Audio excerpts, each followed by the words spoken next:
Ella no les obligaba nada, obviamente, pero ellos, por su amor y por su lealtad y toda la cosa, le daban cosas de muy valiosas, cosas como horquillas y más. Jorna les explica que estos son tributos de sus niños de esta ciudad hacia ella, y que como ellos no tenían dinero y nada, porque la amaban mucho, le daban como tributo, y que se la dieron para pagarle, ya que eran personas sin hogar, eran renegados, perseguidos, etc., ya que estos son semi-humanos con cuerno y de diferentes razas, y recuerden que hay estos tipos de semi-humanos, son muy buscados en otros lados, y hay quienes son muy perseguidos por otro tipo de gente, discriminación, etc., y que esta ciudad y sus ciudadanos estaban agradecidos con Yorna, porque ella los acoge y los protege. Yorna dice que los tributos que le han dado demuestran el amor que le tienen hacia ella, y que ella debe estar a la altura de ese amor tan apasionado. Yorna dice que le dice a Abel, ¿estás seguro de cumplir con mi deseo de la carta? Abel dice, debemos usar como base la ciudad de Guaral. Además, debes pensar que priorizar tu deseo o tu propio amor. Abel le dice a Tarita que no se preocupe por lo que hizo, que ya está bien. Que no se preocupe por lo que hizo, pues Yorna ya está bien. O sea, después estaba Tarita ahí también. Y Tarita se preocupó un poco por la flecha que le dio a Yorna, ¿no? Pero como sabes, Abel es inteligente y es eficaz. Entonces dice que no se preocupe Tarita, que fue un buen acto, que fue oportuno la flecha y que ella obviamente entiende Yorna, ¿no? Y que se entiende la situación y el contexto, así que no se preocupe porque le haya disparado en la pierna a Yorna. Y así Abel le da contexto sin pretexto a Tarita, ¿no? Y así Tarita le da contexto sin pretexto a Abel sobre que ella no es el estragarse, sino su hermana del alma, sobre todo lo que vio en su flashback. Y así Abel entiende que ella no es un estragarse, y por eso comprende por qué las confusiones entre sus palabras y la falta de conocimiento que tenía Tarita. Aldebarán y Medion escuchaban, y Medion daba quejas por la forma en que Abel explicaba y se expresaba. Abel explica que Yorna no tiene otra que seguir el camino de ellos para proteger a su gente. Abel era muy cruel con sus palabras. Obviamente yo lo estoy resumiendo bastante, amigo. Aldebarán y Medion escuchaban y Medion daba quejas y seguía con sus quejas. Abel dice que hay que darle utilidad a Yorna y Medion dice te odio por hablar así. Aldebarán inicia la conversación sobre el desastre y Subaru. Todos dan información de lo que escucharon de los demás, de Yorna, ¿no? De Orvar, en el caso de Aldebarán, y se dan cuenta que el epicentro de la sombra del desastre fue Subaru.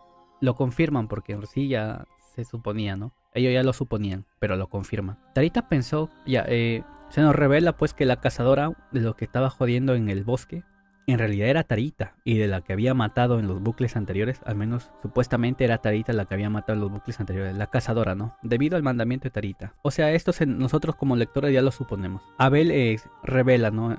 Conversando con todos que Tarita tenía la intención de matarlo, porque se da cuenta, como le dije, Abel es muy perceptivo, muy inteligente y saca conclusiones muy eficazmente. Él se dio cuenta que la intención asesina cuando Subaru y él llegaron a la aldea de los Chudras, y a Tarita estaba con esa intención asesina apuntando a Subaru. Según las palabras de Abel, según el mandamiento que ella seguía, es que ella la quería matar a la persona del mandamiento, ¿no? Pero que no sabía quién de los dos era, y que pensó en su momento que era Subaru, ya que Abel conocía que el gran desastre lo traería un viajero de cabello oscuro y ojos negros, y ella pensó que era Subaru en realidad, y no Abel. Todos estaban como convencidos de que Subaru había muerto, ¿no? Por lo que acaba de pasar. Pero al final, como les digo, Tarita le explica a Abel que en realidad ya no es estragarse, que sigue el mandamiento, y por ahora estaban bien.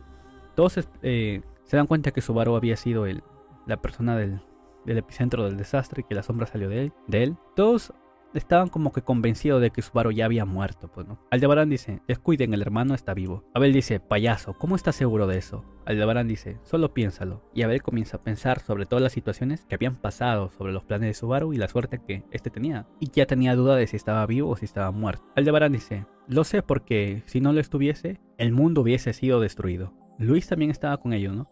Y empezó a escarbar buscando a Subaru y comenzaba a llorar y escarbar, mientras hacía daño en las manos. Pero todos sabían que Subaru no estaba ahí y que todo había sido... Eso era un desastre, era un hoyo y había desaparecido varias cosas. Entonces era un desastre todo. Luis comenzaba a escarbar. Entonces no tenían ni idea de dónde se había ido Subaru, toda la cosa. Y mientras conversaban y planeaban, Abel se le ideó un plan de cómo encontrarlo. Y que para eso debía crear un caos lo suficientemente eficiente para que todos buscasen a Subaru.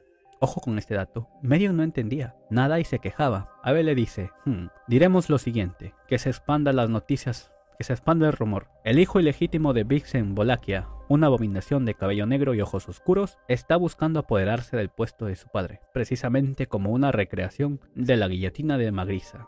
Siguiendo con la narración, De repente la historia nos lleva a otro lugar, donde Subaru estaba tosiendo y estaba en un lago ahogándose. De repente Subaru es rescatado por alguien que hablaba mucho, un niño de pelo azul, un niño con ropa japonesa y una espada. Subaru dice, ¿quién eres? ¿Dónde estamos? El niño dice, oh, qué espléndido, qué grandes preguntas, justo como esperaba. No, incluso supera mis expectativas. Tú que cruzaste el lago negro y llegaste a esta isla, la isla gladiador Ginnungagap, tú con esa mirada desagradable en tus ojos, arremolinándose con tan maravillosas premoniciones. De hecho te responderé, soy el rayo azul de Wallachia, Cecilus, el actor principal de este mundo. Subaru se quedó boquiabierto cuando escuchó grandilocuentemente declarar eso ante él. Subaru dijo, ¿el más fuerte de Wallachia es un niño? ¿Cecilus Segmund? Así es, este niño se presentó como Cecilus Segmund y se llamó a sí mismo el rayo azul de Wallachia.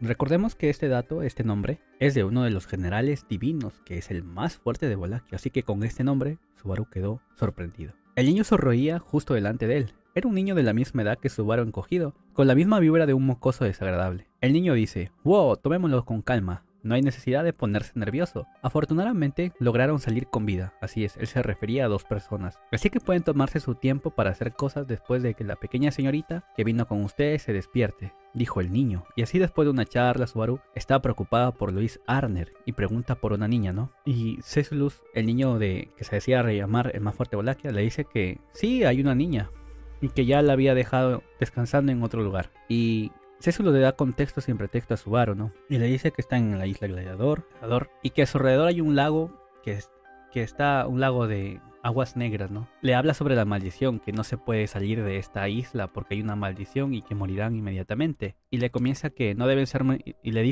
ser muy ruidosos porque si no el jefe se molestará. Al mismo tiempo de la historia nos lleva a otro lugar. Había una habitación de cierta mansión. Una mujer gritaba con una voz irritada y chillona, con lágrimas en los ojos. No solo gritaba, sino que su ira iba acompañada de acciones. Un jarrón fue lanzado y se hizo añicos, con fuerza sobre la alfombra. El hombre suspira. Con los pies empapados de fragmentos de jarrón, la mujer grita y dice, cállate, no sé qué es lo inevitable, me importa una mierda. Sacudiendo la cabeza con disgusto, haciendo un violento berrinche. Si es la mujer hacía un berrinche, pues.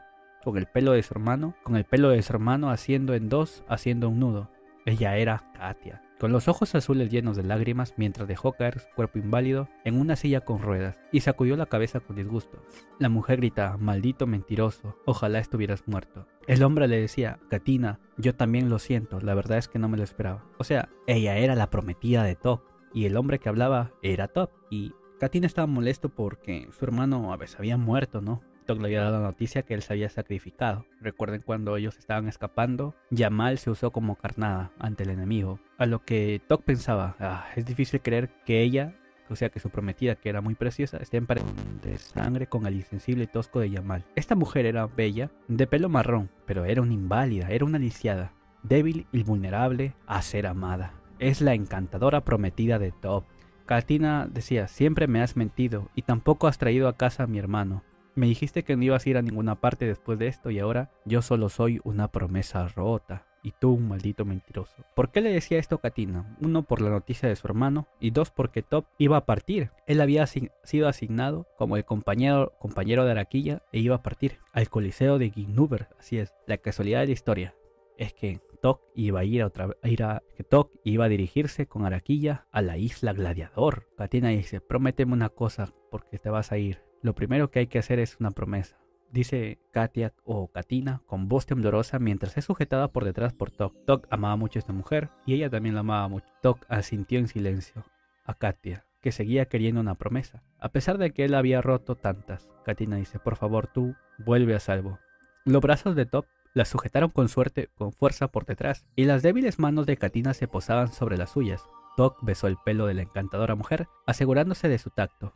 Y entonces se decide, volveré con ella, cueste lo que cueste, se dijo Tok, y le hace la promesa que volverá. Luego la historia nos lleva con Ren, donde Chul le dice a Ren, Priscila quería verlos, ¿no? O sea, los llamaba a reunirse. Entonces Ren está hablando con Chul y Henkel, ¿no? Conversaban. Aquí lo importante es los pensamientos de Ren hacia Subaru. Ella piensa sobre el miasma de Subaru, ¿por qué es que apestaba tanto? Al principio, en sus pensamientos se decía a sí mismo, ¿no? Que él al principio era muy sospechoso, pero que ya había reconocido las verdaderas intenciones de Subaru al menos con ella, que no había malicia en sus palabras ni sus acciones. Y también hablaba, después ya comenzó a hablar con Priscila, que estaba allí, ¿no? Y lo gracioso de esto es que incluso Ren confirma lo que yo estaba pensando cuando estaba leyendo cuando ya leí los capítulos SS. Y lo dicen, Ren lo dice, ¿no? Que las conversaciones de Priscila siempre son tan difíciles de entender y que no aportan nada, esto ya lo agrego yo. Y que son muy aburridas, esto lo agrego yo. Y sin relevancia, también lo agrego yo. Así es, Ren dice, las conversaciones de Priscila San siempre son tan difíciles de entender. Porque ella usa palabras elegantes, debido a su ego y toda la vaina,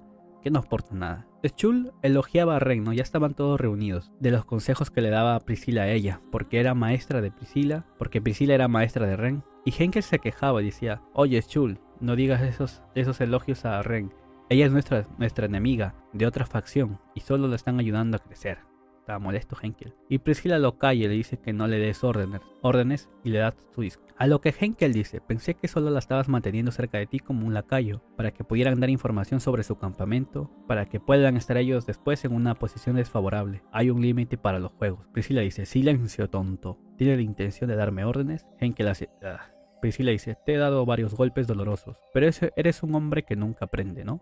Mis manos no están libres para vencerte, porque su tarea es pasar la página de ese libro. Ren sintió un miedo de Henkel que era demasiado exagerado. Por supuesto, había sido testigo de la destreza y el manejo de la espada de Priscila. Priscila los había reunido por una razón y les dice, ya es hora de que aquellos que han dejado esta ciudad lleguen a la ciudad demonio de Priscila.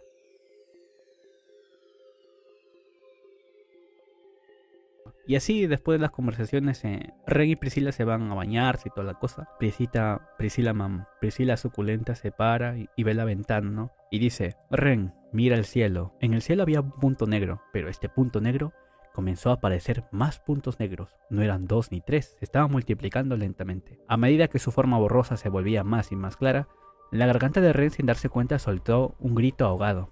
Los números aumentaban. Ren percibía la amenaza con su piel, con su alma verdadera. Priscila dice, date prisa y dile a los de abajo que preparen las armas. Esos puntos negros no eran más ni nada menos que dragones alados. Y así abajo estaba Flop, estaba Schul, Utakata, mientras hablaban de su madre, de sus personas queridas, ¿no? Schul dice que quiere ser fuerte igual que la hermana de Flop. Utataka dice que si quiere ser fuerte debe practicar con ella en el arco. Y así ellos se dan cuenta también de lo que pasaba en el cielo. Y estos dragones comenzaban a tirar piedras y atacar. Comenzaban a dejar caer piedras grandes, muy grandes, y comenzó la pelea, comenzaron las bajas, estas piedras le caían a los soldados y hacían un desmadre, ¿no? En la ciudad de Guaral. Obviamente en la ciudad también se encontraban los comandantes, se encontraba el general de segunda clase Sir Osman y sus hombres, que originalmente habían sido enviados a la ciudad. Y así comenzó la batalla y todos comenzaron a estar en guardia, comenzaron a reunirse, a idear. Los soldados comenzaron a moverse uno aquí, uno que otro, comenzaron a atacar. Y nuestros personajes estaban en apuros, ¿no? Porque estaban siendo atacados. Sir le dice a Miselda, una bandada de dragones voladores, avisa a tus soldados. Y Miselda dice, avisa a tus soldados también, Sir, yo movilizaré al Chudrak. Inmediatamente después de percatarse del peligro, Miselda habría saltado con una tremenda patada desde el techo del ayuntamiento sobre los anchos hombros de Sir, y así se ponen alertas y se empiezan a movilizar y a preparar para la batalla, ya que el enemigo estaba atacando. Sir da la orden y toca el timbre, ataque enemigo, vienen del cielo. Su grito dio una patada en la espalda de sus ayudantes para que alertaran a toda la ciudad, a toda la fortaleza de la situación crítica. Henkel le decía si tenía una idea del atacante a Sir. Sir dice que eran dragones y que lo más probable es que sea un general y que nadie es tan capaz de movilizar a tantos dragones, a tantos jinetes de dragones voladores, y que solo hay una persona, el general llamado Madeline Echar, la general dragón volador, la general divino Madeline Echar. A lo que Henkel dice, mierda, uno de los 9 generales divinos no puede ser. Y así los dragones seguían botando las rocas que estaban matando a los soldados y destruyendo las ciudades y el fortalecimiento que habían hecho nuestros protagonistas, ¿no? Continuando con la historia, el ataque seguía y las piedras seguían cayendo, ¿no? Entonces nuestros protagonistas Flop, Utataka, Schul huían cuando de repente uno de los dragones cayó y estaba ensangrentado. El responsable fue Henkel. Henkel salió rodeado de sangre. Henkel había matado a un dragón. Lo hizo Shift. Flop dice, vamos a pasar a la clandestinidad para escapar a los ojos y las narices de los dragones voladores. ¿Podrías, pelirrojo San, acompañarnos a un restaurante o almacén cercano? Allí podremos engañar a los ojos de los enemigos. Henkel dice, parece que estás bien informado sobre los dragones, ya que Flock tenía información de cómo evitarlos y toda la cosa. Flock explica que sí, debido a que es un comerciante y que ha estado por muchos lugares y que aprende mucho. Henkel dice, oigan, tontos, ¿acaso creen que les ayudaré o seguiré sus órdenes? No se emocionen con sus planes. Solo estoy aquí para proteger a ese mocoso de Schul. Si le pasa algo, la señorita Priscilla se molestará conmigo. Eso es todo. Flo dice, espera, pelirrojo-san. Espera un segundo. ¿Entonces crees que proteger el estado de ánimo de la princesa es más importante que proteger a la ciudad? Henkel dice, así es, tonto. Tengo algo más importante que esta ciudad, más importante que la vida de alguien y no de este don nadie. La señorita Priscilla, que adora a este idiota, no sé por qué, tiene algo que necesito y que ella me tiene que dar sin importar. O sea, al parecer Henkel sigue a Priscilla por algo, ¿no? Y que si él dice y explica que tiene que seguir las órdenes y por lo tanto tiene que mantenerla tranquila a Priscilla y por lo tanto tiene que proteger a Schul. Y Henkel sigue explicando y dice que no le importan cuántas personas mueran, cuando de repente alguien aparece y dice, tú eres el que está matando a nuestros dragones. Era una pequeña figura. Estaba de pie con sus cortos brazos cruzados frente a Henkel mientras intentaba llevarse a Schul, bloqueando su camino. O sea, cuando nuestros héroes estaban hablando, Henkel toma a Schul y estaba corriendo junto con los demás. Corrían y huían mientras hablaban, ¿no? Y de repente son interceptados por esta Loli dragona. Y dice, has derramado la sangre de nosotros los dragones. Así que en expiación, tu sangre será derramada hasta que no quede nada, tontos. Ella era nada más ni nada menos que un general divino. Era casi como la del imponente divino general que había despojado a mi celda de su pierna. Flo dice, pelirrojo-san, ¿crees que puedas lograr una apertura? Quiero dejar que Mayordomo Kun y la señorita Utakata escapen de alguna manera. Y así, esta Loli se presenta como Madeline Schar, uno de los 9 generales de divinos y un dragón. Henkel dice, ¿los 9 generales divinos? Henkel se estaba sudando de miedo. La chica Madeline se presentó a través de su título, a lo que Henkel se quedó sin palabras y sus rodillas temblaban. Madeline dice, saca tu espada porque yo, el dragón, te heriré. Te voy a herir y por cada gota de sangre que se ha derramado te haré sufrir. Con un agudo, y entonces empieza la batalla, ¿no? Y Madeline se acerca a atacar a Henkel. Con un sonido agudo, la espada cayó de la mano temblorosa de Henkel. O sea, cuando Madeline se acercó a atacarlo, Henkel soltó su espada y cayó. Madeline dice, después de todo, no eres una guerrera. Las palabras despectivas de Madeline fueron conducidas al costado de Henkel, acompañadas de un puño. Es decir, Madeline se acerca a Henkel suelta la espada y le da un puñetazo y Henkel sale volando. Y mientras Henkel salió volando, a su alrededor habían casas y salió volando y golpeando las casas que estaban siendo destruidas con su cuerpo. A lo que Madeline exclama, dice, debilucho. Mientras tanto, Madeline levantó su hoja alada voladora como para apagar a Henkel. O sea, Madeline le estaba dando una paliza a Henkel y lo iba a matar. Schul dice, no, por favor. Schul se mantuvo alejado, no estaba alejado, pero corrió hacia proteger a Henkel y se interpuso entre Madeline y Henkel. El pequeño cuerpo de Schul cubría a Henkel, y cuando hizo su ataque para matar a Henkel, algo pasó. Los ojos de este niño, los ojos de Schul, se prendieron en llamas. No es posible, ¿acaso estás emparentado con ese zorro? Y en un solo golpe la figura de Madeline saltó, ascendiendo al cielo sobre la calle. Su brusquedad y velocidad hicieron que Flock le pareciera que simplemente se había desvanecido. Sin embargo, el suelo que había pisado se derrumbó violentamente. Así es, Madeline se había elevado, ¿no? Levantó la espada alada voladora en el aire con ambas manos con todas sus fuerzas. Y Madeline dice, estás en mi camino, en el camino de este dragón otra vez. Vete, molestia. La hoja alada voladora de Madeline se balanceó hacia abajo, acercándose furiosamente al suelo. Schul gritaba de dolor, a lo que Flock dice, maldición. Aunque Schul esté resistiendo los golpes, si no hago nada, morirá. Y sobre todo, Medium se enfadará conmigo. Y Flock corrió hacia Schul. A lo que Priscilla aparece y dice, bien hecho. Y Flock grita, Princesa Kun. Schul dice, Princesa Sama. Utataka dice, ¡puh! Y Priscilla dice, no deberías saberlo ahora. Lo que debes gritar en un momento como este es un elogio. Flock dice, gracias por salvarnos. Voy a buscar un refugio, junto con Mayordomo Kun y la señorita Utakata. Y así no llega Priscilla y se une a la batalla, y mientras los demás tomaban Schul tomaba a Henkel y todos se iban y huían. Y Priscilla, mamita Priscilla, entra en batalla a luchar y enfrentarse con Madeline. Y entonces empieza la batalla épica, Priscilla versus Madeline. Madeline decía, tú tampoco te estás muriendo, tú tampoco te estás muriendo. Obviamente Madeline, recuerden que es un enemigo muy poderoso, ya que es un general divino, y no cualquier general divino. La luz del día había cesado, el sol se había hundido desde el horizonte. Habían ciertas reglas para la utilización y el poder de la espada Yan. El sol no siempre brillaba durante mediodía y compartió sus responsabilidades con la luna. O sea, esta descripción es de la novela sobre el poder de la espada, ¿no? Si hubiera un sol que brillara siempre, ese sería nada más y nada menos que la mismísima Priscila. Priscila dice, necesito un movimiento más para hacer que la situación avance. Necesito algún tipo de gran movimiento. Priscila la tenía difícil ahora, y los ataques del dragón Loli podían matarla. Priscila decía, aparentemente incluso mi propiedad no está dispuesto a verme perdida en este mundo. Maylin dice, así que la técnica del matrimonio del alma. Priscila levantó las cejas. Maylin dice, así que eres igual que esa mujer zorro, ¿la conoces? Maylin se refería por lo que había pasado con el Shul, ¿no? Y había ya relacionado que la habilidad del matrimonio del alma había sido hecho por Priscila. Priscila dice, oh no, ¿ha cesado la luz del sol? Esto será algo más complicado. O sea, se lo decía en su mente, ¿no? Ya que el cielo cesó la luz del sol. Y así seguía la batalla épica mientras todo era un caos, mientras todos defendían y atacaban a los dragones. Todo era caos y destrucción. Y Madeline estaba más enojada, aumentaba su fuerza y rugía. Madeline crecía en la batalla y Priscila la tenía cada vez más difícil. A medida que la batalla se prolongaba más, no era de extrañar que la sangre del dragón se hubiera despertado. También estaba claro que las emociones en ciernes de Madeline, como Dacroniana, como era, estaban haciendo que los dragones voladores se volvieran frenéticos. Sin embargo, en el clima del Imperio Wallachia, su aliento exhalado era blanco y brumoso. Es decir, mientras estaban batallando Madeline y Priscila, de repente como que comienza a nevar. A lo que Priscila exclama, no es posible que nieve, ya que en el Imperio Wallachia no nevaba. Mirando a su alrededor, Priscila notó copos blancos cayendo lánguidamente en el borde de su visión, lenta pero seguramente aumentando. La nieve cayó sobre la ciudad fortaleza, mientras que la mayoría de los refugios que protegían a su gente se estaban perdiendo, y se le hizo muy raro a Priscila que nieve.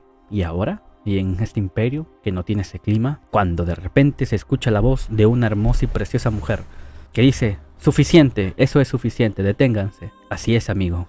Aparece nuestra best waifu, una de las protagonistas de la serie, Emilia Mamirrica Deidad, Emilia Tan. Y así había llegado Emilia. Y había sido Emilia la que trajo la nieve. La ira de Emilia se estaba desatando. El hielo se estaba desatando. Y Emilia activa su poder y dice, edad de hielo. O sea, Emilia llegó para ayudar, ¿no? Y activa su poder de hielo y se comienza a expandir, ya que habían incendios y todo por los ataques del enemigo. Y obviamente este poder de hielo debilitaba bastante a los dragones, ya que los dragones no estaban acostumbrados al hielo. El viento frío y cortante, la acumulación de copos de nieve blancos como caen, cubriría la ciudad fortaleza golpeada por este cataclismo de dragón volador. Priscila dice, los dragones son débiles contra el frío, y cuando se trata de dragones voladores que nunca han conocido el frío helado, la aspereza será aún más pronunciada en sus alas. O sea, estuvo muy bien lo que hizo Emilia, y fue una buena estrategia, y justamente el poder de Emilia es efectivo en esta situación contra los dragones. Emilia sintió con un sí ante las palabras de Priscila. Emilia dice, antes de despegar, Petra Chan me dijo que a los dragones voladores no les gusta el frío. Es muy buena estudiando y aprendió mucho sobre el imperio muy rápidamente. Priscila dice, así que confiaste en la sabiduría de tu sirviente. No es de extrañar, me hiciste pensar que era un plan decente para un medio demonio sin sabiduría. Emilia dice, no hay necesidad de que lo digas así.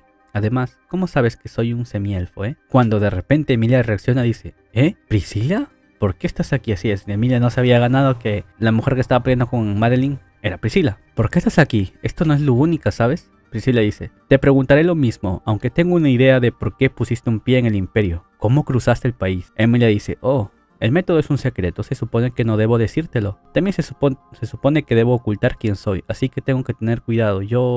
Dice Emilia. Y entonces Madeline ataca y Emilia dice, Priscila, cuidado. Madeline dice, y estaba muy molesta y furiosa. Uno tras otro. ¿Qué son ustedes? Decía la Loli draconiana. Estaba llena de ira y estaba furiosa. Emilia dice, mi nombre es Emily. Solo soy un usuario de artes espirituales de paso. Madeline dice, eres igual a esa perrita, ¿no es así? Priscila dice, si estás pensando en Araquilla, es una devoradora de espíritus, no una usuaria de artes espirituales. Eso sería un error, Madeline Eschar. Madeline así, molesta. Emilia dice, ¿qué es un devorador de espíritus? ¿Qué hacen con los espíritus? Priscila dice, es exactamente como has oído. Se alimenta de espíritus, toman su poder sobre sí mismos y lo utilizan al máximo. Es una práctica al borde de la extinción, siendo Araquilla el último usuario que queda en el imperio. Emilia se espanta y se horroriza.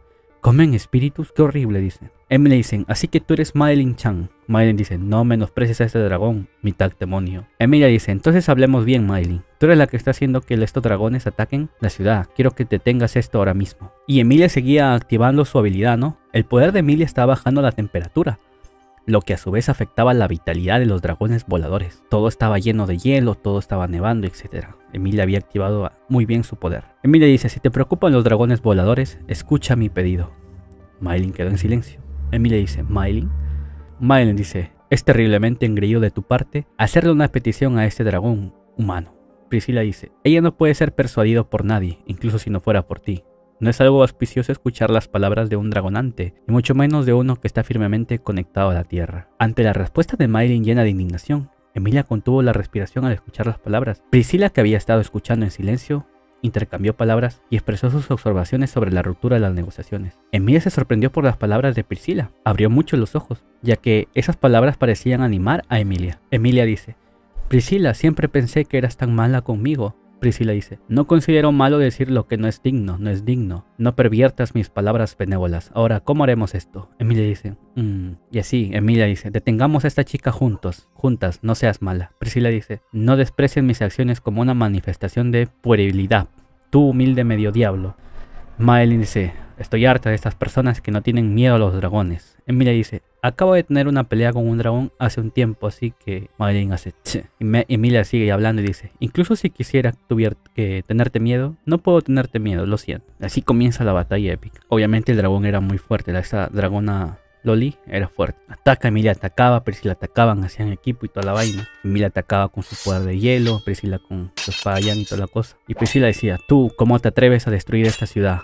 Perdón. Emilia atacaba con masas grandes de hielo y le tiraba a Madeline, pero estas también destruían un poco la ciudad, ¿no? A Priscila dice, tú, ¿cómo te atreves a destruir esta ciudad? Emilia dice, pero ya fue destruida. Priscila dice, tienes una forma bastante superficial de ver las cosas. Estoy seguro de que ese criado debe estar muy cansado. Sin embargo, finalmente lo entenderás. Emilia dice, ¿finalmente? ¿Entiendes? O sea, cuando Emilia ataca y hace un bloque de hielo gigante, obviamente Madeline la esquiva y como que cae en una casa, ya no había gente alrededor, pues, ¿no? Y destruye una casa, y como Priscila es media especial, se quejaba también de que destruyera la ciudad de Emilia, ¿no? Y así era un intercambio de palabras y seguían batallando con Madeline. Priscila dice, qué problemáticos que son los draconianos. Era una batalla épica. Madeline rugía. Emilia usaba sus bloques de hielo y atacaba, y le dice a Priscila que se subiera, ¿no? Para atacar. Y así hacían equipo, y le daban buena batalla a Madeline. Madeline estaba furiosa y decía, ¿por qué esto resulta así? Y recuerden que uno del hielo, la nieve y la temperatura que estaba haciendo Emilia que bajara bastante, debilitaba a los dragones. Y Madeline decía, ¿qué son ustedes? Y Emilia decía, yo soy Emily. Priscila dice, yo soy yo misma. Y así. Una gran hacha de escarcha levantada y 2 cuchillos de hielo centelleantes dieron un golpe directo a Madeline. Los afilados cuernos sobre su cabeza golpeados por cuchillas de hielo y su torso golpeado por un feroz golpe de un hacha de escarcha. Madeline salió volando, incapaz de detener estos golpes. Así es, Priscila le daba con todo y Emilia también le daba con todo con sus bloques y formas de hielo. Y obviamente Madeline usaba la hoja alada voladora. Y Madeline cayó y todo se volvió una pila de escombros. Madeline había sido enterrado por los escombros. Emilia le dice a Priscila, supongo que lo hicimos. Priscila dice, hubo un retroceso apropiado, desafortunadamente no hubo mordida. Emilia dice, ¿mordida? Priscila se decía a sí misma y le decía a Emilia, ¿es esto realmente todo lo que hay de alguien que no solo es un draconiano, sino uno de los 9 generales divinos? Emilia dice, ¿qué son esos generales divinos? ¿Y qué es un draconien? Eso es un demi-humano, ¿verdad? Decía Emilia. Priscila decía, es una raza que dice que se extinguió hace mucho tiempo. Se decía que poseían la capacidad de comunicarse con los dragones. Una raza que ya no se encuentra en este mundo. Pero supongo que eso es simplemente un mito supersticioso. Emilia dice, ¿dragones? ¿Eso significa que también pueden hablar con Volcánica? Volcánica estaba un poco fuera de sí. Así había un intercambio de palabras. Priscila se sorprendió de estas palabras y dijo, nunca pensé que una palabra así saldría de tu boca. Quizás estás equivocando en algo. Emilia dice, oh, ¿piensas que estoy bromeando tal vez? No estoy bromeando en absoluto. De hecho me reuní con Volcánica un rato, pero todos estaban fuera de sí porque habían estado solos durante tanto tiempo. Ahora que la hemos vencido a Madeline, necesitamos detener a los dragones voladores. Priscila dice, teniendo en cuenta este clima frío, todos esos dragones voladores de lento movimiento serán cazados a su debido tiempo. Emilia dice, habrá gente en peligro mientras tanto todavía. Incluso Subaru y Ren podrían estar en peligro. Priscila dice, por la palabra Ren y Subaru. Priscila dice, en cualquier caso, Primero tendremos que hacer un pliegue de sus alas. Y así comenzaron a buscar entre los escombros. Emilia dice, ahí estás, Madeline, te sacaré ahora, pero por favor sé una niña grande y cuéntanos tu historia. Madeline dice, Emilia dice, Como que Emilia estaba esperanzada en que se rindiera, ¿no? Pero ya saben, pues, que así no funcionan las cosas. Y Madeline dice, Mesoreia. Al momento siguiente rugió de un dragón. Su origen sobre las nubes, llovió destrucción sobre la tierra.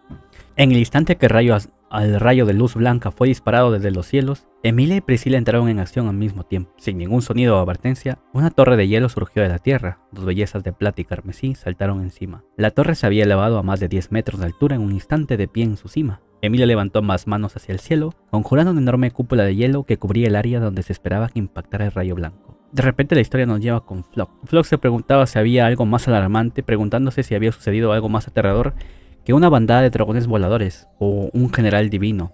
Y justo después de eso estaba Ren, que decía, qué terrible. Floch gritó, señora, y se encuentra con Ren, ¿no? Cuando de repente algo apareció. Apareció la dragón Loli, y este dragón Loli se va a atacar y a matar a Ren. De repente muchos pensamientos pasaron por Floch O'Connell sobre su hermana, sobre su pasado y sobre la filosofía de vida que seguía. Y se dijo a sí mismo, no me importa que me llamen imbécil, o sea, se refería a sí mismo por arriesgar su vida por los demás. Y se interpone entre Ren, la empuja y Madeline la ataca. Y así lo deja muy mal herido a Floch y Madeline grita, ¿por qué tienes un colmillo de dragón? Así es, Floch tenía un colmillo de dragón. Y Madeline sigue gritando y exclama, ¿por qué cuelgas de tu cuello un colmillo de Carrion, como se dice, que era un dragón? Madeline está furiosa y dice, contéstame, responde si no puedes hacer eso. A lo que Ren dice, por favor detente, él está inconsciente ya que Madeline lo había dejado fatal. Él morirá, le dice a Madeline. Madeline hace, ch. Ren dice, déjame tratarlo ahora mismo, de lo contrario Floch-san morirá. Madeline dice, ¿cuál es el punto de tratarlo? Si va a morir de todos modos. Antes de que eso suceda, Ren dice, magia curativa, puedo realizar magia curativa. Madeline dice, ¿puedes salvarlo? Ren dice, lo haré, sin importar lo que cueste. Madeline dice, entonces hazlo rápido. O sea, Madeline quería sacarle información a Floch, ¿no? No sabía por qué él tenía uno de los colmillos de Carrion. Madeline quería saber eso. A lo que Floch le dice a Ren, no, cúrame por completo. Ren dice, ¿por qué dijo que no debería? O sea, Floch le dice que no lo cures por completo. ¿Por qué dijo que no debería ser sanado? Pensó Ren. No, en primer lugar, ¿qué dijo Floch? No era, no me cures, era, no me cures del todo, le dice Floch, ¿no? Entonces, y comienza a pensar que tal vez es un plan de Floch. A lo que Ren dice, ¿tú no quieres que te sanes por completo? La frase curado por completamente era extraña. Ella no estaba dispuesta a dejar de sanar, sino a dejar de sanar por completo. Sin embargo, si ella no lo curaba por completo, entonces la vida de Floch estaría en peligro. También había límites para el maná de Ren. En primer lugar, no comprendió el significado de hacer tal cosa. Ella salvaría la vida de Floch apropiadamente. Y solo entonces, y así no, Ren dice, ¿qué rayos en su mente? Estaba pensando que tal vez era un plan de Floch. Y mientras Ren curaba a Floch, le pregunta, ¿quién eres? A Madeline. Y dice, no es momento para hablar. Si tienes tiempo para preocuparte, entonces sana a este hombre. Ren dice, yo también quiero curarlo, pero... Madeline dice, Ren dice, pero no puedo concentrarme porque me pregunto quién eres. Si esto continúa, es posible que no pueda continuar con la magia. Madeline dice, me llamo Madeline. Ren dice, ¿qué dijiste? Madeline dice, Madeline es Char, general de primera clase del imperio. Tú, ¿qué estás haciendo? ¿Para qué? ¿Por qué dejaste de curar a ese hombre? Respira profundamente una vez más. Ren había retirado la mano que sostenía la herida de Floch. Madeline dice, contéstame, ¿a qué estás jugando? Ya que las palabras de Floch era que no lo curara del todo. Y Ren estaba haciendo caso. Ren dice, si quieres que continúe curando a Floch-san, tengo una condición. Madeline dice, ¿condición? ¿Qué estás hablando? Ren dice, por favor, haz que la bandada de dragones voladores que atacan la ciudad se vayan. A menos que estés de acuerdo con esa condición, no me será posible seguir curándolo. Y así, ¿no? Ren toma una postura para negociar con Madeline, ya que ella en sí, aunque había atacado de forma fatal a Floch, quería respuestas de parte de él. Y Ren había interpretado este plan de Floch, ¿no? Por razones desconocidas, Madeline estaba muy preocupada por la supervivencia de Floch y Ren había entendido. Tenía que haber una razón detrás de su apego a Floch y actualmente solo Ren podía decidir lo que sucedió. Madeline dice, ¿qué? Ren dice, ¿qué será? Decide rápido. Madeline dice, no menosprecies a este dragón. En la mente de Ren, a los ojos de Ren, Subaru no era ni especial ni fuerte. Sin embargo, a pesar de estar asustado por el peligro frente a él, Subaru nunca retrocedía para proteger a las personas que le importaban. Ren imaginaba a Subaru en sus pensamientos y se regañó a sí misma por estar tan llena de miedo que no podía ni moverse. Nunca había bajado la mirada ni había tirado la toalla. Nunca había mostrado nociones tan ingenuas ni había mostrado una resolución tan tenue, ya que la presencia de este dragón divino y de su poder hizo titubear a Ren y hizo que tuviera mucho miedo. Ren dice, incluso si me matas, perderás. Los ojos de Madeline se abrieron, de sorpresa por las frases de Ren. Y así, ¿no? Entonces Ren la condiciona a Madeline, dice, elige, matarás o dejarás vivir a este hombre. Y las condiciones eran de que retirara a los dragones voladores que estaban atacando. Cambiando de escenario, Emilia estaba con Priscila y se ponían al tanto de lo que había pasado, ¿no? Por su batalla y todas las cosas. Habían escombros que habían sido arrastrados por el viento, la misma tierra estaba aplanada, ante esta vista similar a las hojas caídas esparcidas por un fuerte viento. Emilia dejó escapar un pequeño grito ahogado. La nieve blanca que caía aquí y allá era el resultado del espacio de la glaciación creado por Emilia, una técnica especial que Subaru había denominado edad de hielo. Sin embargo, lo que había teñido de blanco la conciencia de Emilia era otro blanco que había caído del cielo. Emilia dice, da la misma sensación que volcánica. La luz blanco que había descendido de los cielos a la tierra había sido un ataque desencadenado por la voluntad de Madeline. O sea, cuando Madeline gritó Mesoreia, algo apareció. Y luego Madeline se fue, donde más adelante encontraría a Floch, ¿no? Y todos los acontecimientos. Y cuando ella dijo Mesoreia y apareció una criatura en el cielo gigante, Emilia y Priscila habían atacado, ¿no?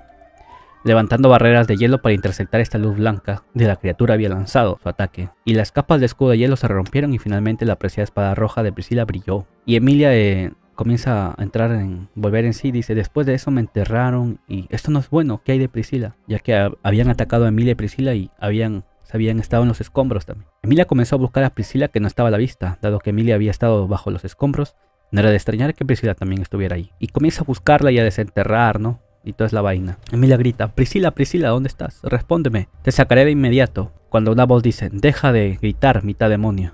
Emilia dice, Priscila. Y así Priscila sale de los escombros. Cuando de repente las dos chicas se dan cuenta que los dragones se estaban retirando y se fueron. Entonces Priscila dice, debe haber una razón por la cual se retiraron. Emilia dice, ¿una razón por la cual se retiraron? ¿Qué sería eso? Priscila dice, incluso yo no puedo pensar por qué. Y comienza a pensar y dice, tal vez Madeline recibió una orden de retirarse debido al descubrimiento de la presencia del dragón de la nube, o... Emilia esperó ver qué diría Priscila con la mano sobre la boca mientras reflexionaba sobre esto. Así es, Mesoreia era un dragón grandototote gigante, ¿no? Que había atacado a Emilia y Priscila. Priscila dice, tal vez encontró algo que debería tener prioridad sobre las órdenes de la capital imperial. Y así seguían craneando, ¿no? Que había sido la razón por la cual los dragones y todos se habían retirado. Y cuando de repente todos nuestros protagonistas y nuestros aliados se ponen en contexto sin pretexto y se reúnen para ver los daños y toda la cosa, se dieron cuenta de una cosa, que Floch O'Connell y la chica llamada Ren habían desaparecido completamente. Así es, amigos, Ren y Floch habían sido secuestrados. Siguiendo con el resumen, la historia nos lleva a los capítulos SS. Ojo que estos resúmenes que estoy haciendo incluyen los capítulos SS. Y en mi opinión, los capítulos SS son un poco aburridos. Y así sigue la historia, ¿no? Donde nos lleva al pasado de Floch O'Connell, cuando estaba niñito con su hermano y toda la vaina. Y el capítulo se llama Floch O'Connell, donde hay una persona que se llamaba Miles y dice, atesora tu vida, Floch. El autosacrificio es para imbéciles. Había un cuidador que dice, eres bendecido en comparación con tantos otros niños que no tienen nada que comer, ni trabajar, ni qué hacer. Y así había una persona que era Miles, había un cuidador, y le daban consejos a Floch. Y había una institución, ¿no? Y Miles le hablaba y le decía a Floch que estaba a caballo entre la vida y la muerte día tras día, pero que eventualmente su fortuna comenzó a mejorar y luego, años más tarde, recordó su casa de abominaciones y encontró eso. O sea, resulta que Miles era una buena persona y escoltaba niños y todo. Miles decía, vengo de esta institución como todos ustedes. Bueno, era un lugar horrible incluso en ese entonces, es por eso que me largué de aquí y sobreviví al pasarlo mal. Ya, Miles hablaba sobre su experiencia en la institución y toda la vaina. Miles dice, ¿qué? ¿También quieres unirte? Entonces sigue adelante y descárgate. Vengarse 100 veces más. Lo dice, oh no soy. Y le dice, vamos. Y se escucha una voz que dice, siempre nos lastimas, te odio. Medion dice, es por eso mi hermano, esto es por mi hermano mayor. Medion había golpeado a un adulto. Miles dice, jajaja, mira sus caras, qué obra maestra. Y así comienzan a hablar, ¿no? Miles habla sobre si no sabe que la condesa de Dracroy le va a hacer mierda si él abandona a todos. Dice Miles, por ahora te llevaré con la condesa. Puedes hacer lo que quieras después de eso, aunque realmente no necesitas seguirme. Y así hablan, ¿no? Tiene un flashback, Floch. Y así la historia otra vez nos vuelve al presente, donde está Cir, que estaba alerta, ¿no? Y todos se ponían en contexto viendo las bajas, la caída que había tenido la ciudad, sobre las temperaturas y el hielo, y querían saber qué había pasado. A lo que Cir dice, ¿qué diablos era esa luz blanca? Cir pensó, ¿acaso alguien dio un golpe demoledor al enemigo? Y si vieron el enemigo obligados a retirarse, tal vez fue la líder chucraniana o Priscila. ¿Quién podría haber sido esto? ¿Quién podría haber sido? Se preguntaba Cir, ¿no? Cir dice, es una vergüenza haber sido protegido por mujeres. Y así no se ponían en contexto, sin pretexto. Mientras Sir hablaba con el jefe de Estado Mayor, que decía que sobre los soldados que habían enviado a contrarrestar los dragones voladores. O sea, cuando Sir se estaba reuniendo con sus soldados y poniéndose al día, apareció un hombre, ¿no? Un soldado dice, es peligroso. Le dejé salir de la cárcel por la situación, pero así es, habían dejado salir a alguien de la cárcel. Y el hombre se comienza a hablar con ellos, ¿no? Mientras todos estaban alertas. Habían dejado salir a un hombre de la cárcel, ojo. Sir habla con ese hombre y le dice si va a obedecer las órdenes y que debe ayudar a su excelencia y toda la cosa, ¿no? A lo que el hombre no era nada más ni nada menos que Yamal Auriele. Y se presenta y se dice, soy Yamal Auriele, primera clase privada. Dijo su nombre y su rango. Y así, ¿no? Como Sir le dice, muy bien Yamal, como sabrás soy Sir Osman, habiéndome conferido rango general imperial de segunda clase, también se me conoce como el mujeriego, a pesar de que me sentiría mucho mejor si me llamaran el cobarde ahora. Así es, recuerden que Yamal se había sacrificado para hacer la distracción, ¿no? Y ya lo tenían capturado y todo. Y después la situación lo soltaron por el ataque y era un enemigo igual, ¿no? Pero al final, conversando con Sir, Yamal se une a ellos por las mismas condiciones que le va a ser favorable al mismo Yamal. Cuando de repente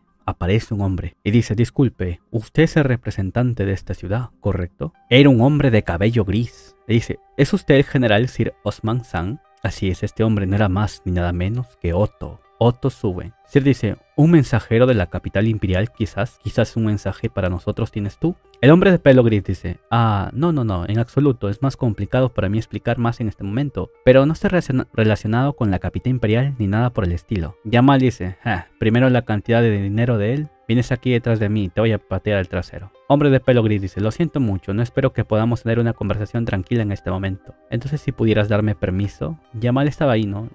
Estaba estorbando Yamal, pues, en pocas palabras. Hombre de pelo gris dice, para ayudar en el tratamiento de los heridos y en la reparación de la ciudad después, para ayudar con las secuelas de la batalla, por así decirlo. Estoy seguro que mis compañeros y yo podré dar una mano en alguna pequeña manera. Este hombre se presenta en ayudar a estas personas. Obviamente desde la perspectiva de Sir se le hacía muy raro que este hombre se presentara, que no fuese del imperio y que dijera que iba a ayudar a las reparaciones, incluso a curar. Entonces era muy raro de la perspectiva de Sir, ¿no? Pero nosotros ya sabemos que es Otto. Y alguien dice, no es nada tan complicado, Sir. No hay mentira en lo que dijo el hombre. Era Miselda. Miselda dice, los compañeros de este hombre ya han comenzado tu trabajo, te lo aseguro. Se dice, señorita Miselda, me alegro que estés a salvo. ¿Y él? Miselda dice, no lo conozco a este hombre de pelo gris, pero sé que no es nuestro enemigo. Es solo un tipo con una cara hermosa, así que lo dejaré pasar. Se dice, señorita Miselda. El hombre dice, como dije antes, la situación es complicada de explicar. Sin embargo, no tengo la intención de ser hostil hacia usted. Hay personas que estamos buscando, solo eso. Si dice, ¿buscando gente? El hombre de cabello gris dice, mi nombre es Otto Suwen. Estoy buscando a mi amigo, así como la hermana menor de mi amigo. Y así, con los ojos de una hiena astuta, declaró su propósito. Y otra vez la historia nos lleva a un flashback de las cosas que tienen que ver con Flog y medio, que es aburrida. Y se nos narra así. La amante de Miles, Serena Drakroy, era una gran condesa y una mujer de carácter feroz. Donde se ve que Serena está hablando con Miles, donde Serena le dice que puede hacer lo que quiera en su territorio. Miles, de joven, había luchado duramente contra las altas esferas de la aristocracia del imperio, y de acuerdo con el código de sangre hierro, que era la personificación del imperio, puso gran énfasis en la meritocracia, favoreciendo a los talentosos. Por otro lado, también poseía una integridad que no permitía que los fuertes humieran a los débiles a su antojo. Por esta razón, los niños que Miles trajo a la casa no fueron maltratados. Miles dice, las personas que tienen libertad de acción como la condesa no tienen motivos para esforzarse por intimidar a los que están debajo de ellos. Después de todo, los adultos que golpean a los niños también fueron golpeados por adultos cuando eran niños. Y así no habla con la condesa, donde se ve un poco del pasado de la historia, que tiene que ver con Flog y medio. Alguien dice, somos iguales, ¿no? Hermano mayor Miles también te recogió. Y un niño estaba hablando con Flog, y Flog dice, ¿eso es un huevo que tienes ahí? El niño dice, sí, es un huevo grande, ¿no? En realidad es el huevo de un dragón volador. Flog dice, ¿qué vas a hacer con el huevo de dragón volador? El niño dice, voy a incubarlo, por supuesto. Este fue el primer encuentro entre la pareja de hermanos de Flog y Medium O'Connell y Ballerug Temeclip, el hombre que se convertiría en su hermano jurado por el resto de sus vidas. Así es, el niño con que estaban hablando era Balleroy Temeclip. Y es importante en la historia, pues por eso se nos narra, ¿no? Y volviendo otra vez al presente, la historia nos lleva con Ren.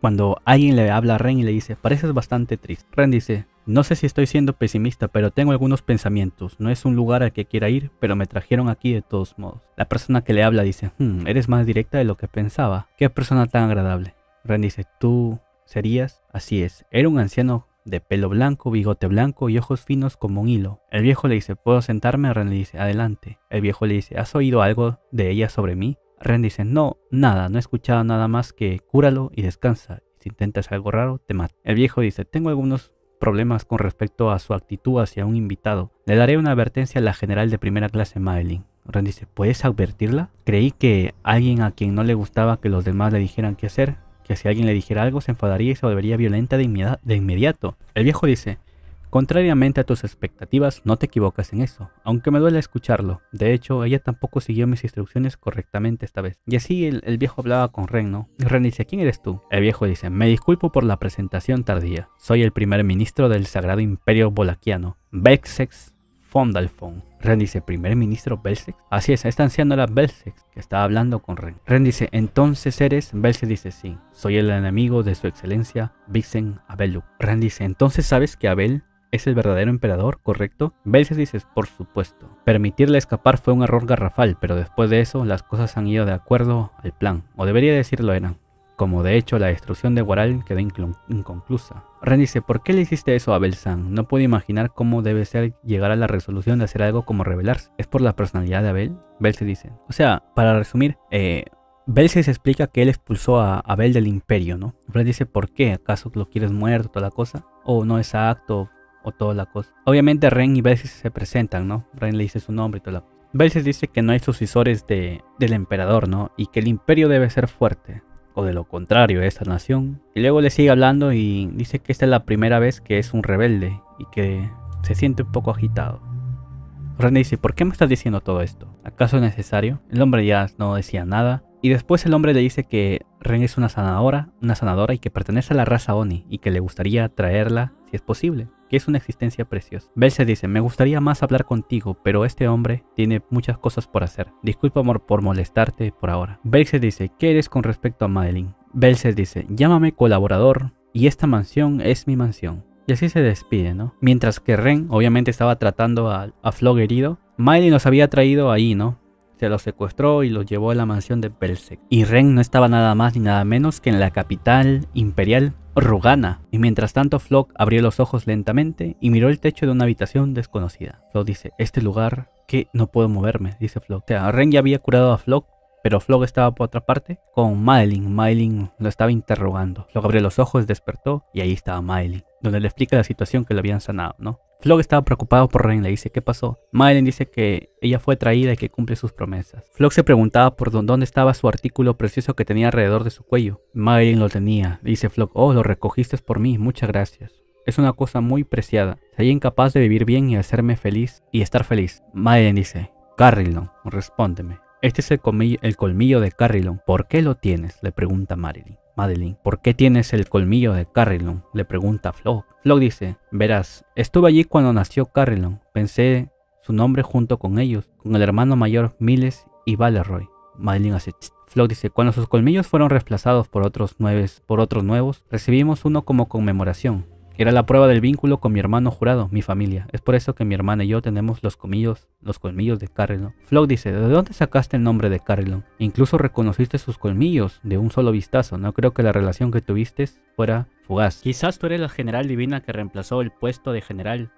Quizás conocías a Valeroy y Carrillon desde hace algún tiempo. Flog se preguntaba, ¿cuál era la relación entre él y Madeline? ¿Cuál era la relación entre Temeglik de Valeroy? Flog dice, ¿por qué te convertiste en general divino? Madeline dice, por venganza. Después de todo, en la historia nos narra, ¿no?, que el hermano jurado de Flog y Medium era un rebelde que había perdido la vida en una revuelta con el emperador.